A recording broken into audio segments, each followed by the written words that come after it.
Assalamualaikum warahmatullahi wabarakatuh. Here we will demonstrate our device in control engineering project. So here we make a stable balancing ball beam, and here you can see the mechanic of our project. And then we come to the program. As you can see in the monitor, here is our program. So here we use two library. The first is servo and the second is library of PID. So here we use PID control, and you can see here we set the value of KP, KI and KD. You can see there.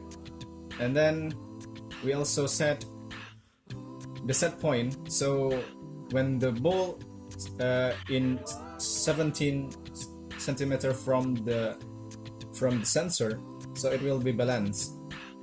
And then we also control the number of set point and then the distance from the ultrasonic sensor. So the distance is 20 centimeter. And let's come to our device. So here we will turn on our device. Yeah, okay, as you can see here,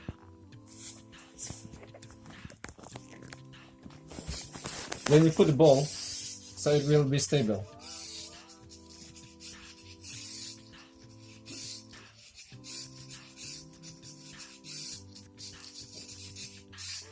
This device will move until it reaches its stable point.